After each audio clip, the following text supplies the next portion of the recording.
Welcome to today's 5-minute Bible study in the book of 2 Corinthians. We're still in 2 Corinthians chapter 12.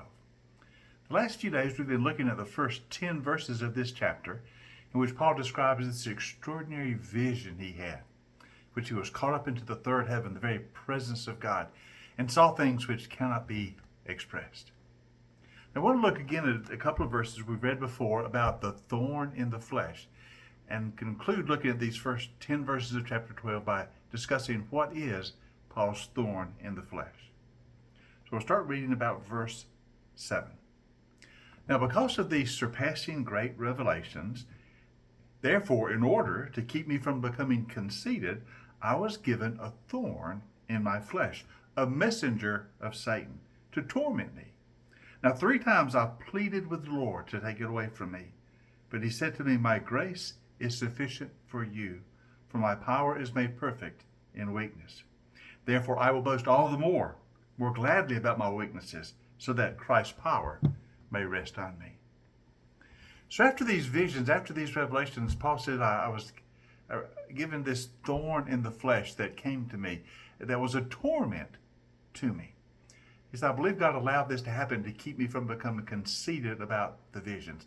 Now, we should say very quickly, God did not give Paul the thorn in the flesh. Notice he says it was a messenger of Satan. God allowed it to happen.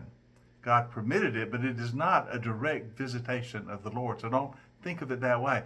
He says clearly it's a messenger of Satan, that it tormented him, and he asked the Lord to remove it. All that is quite clear. This is not from the Lord, but it was allowed by the Lord.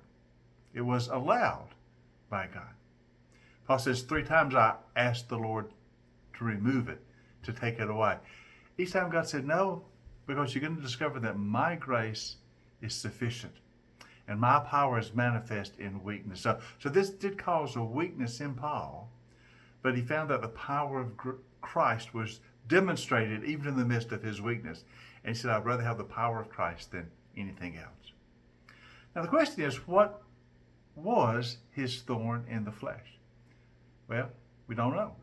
We can speculate, but he gives us no more clarity. He gives us no more specifics, so we really don't know.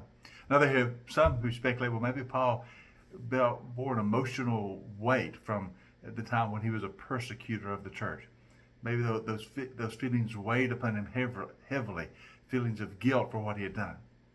However, I don't really accept that, because Paul definitely describes it as a thorn in the flesh, not an emotional upset, but a thorn in the flesh. Also, Paul knew the power of the forgiveness of Christ. So I don't think he would be carrying the guilt of previous sins, because he'd been forgiven, and he knew that.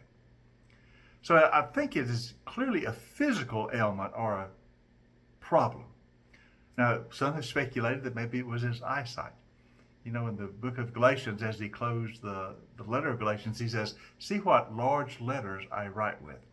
Some have speculated that maybe Paul had a problem with his eyesight, maybe because of the blinding light on the Damascus road in which he saw that first vision of Christ. Maybe, perhaps that could be true, but on the other hand, that blinding light, it did blind Paul, but Ananias came and healed him. So I would find it hard to believe that the healing was incomplete.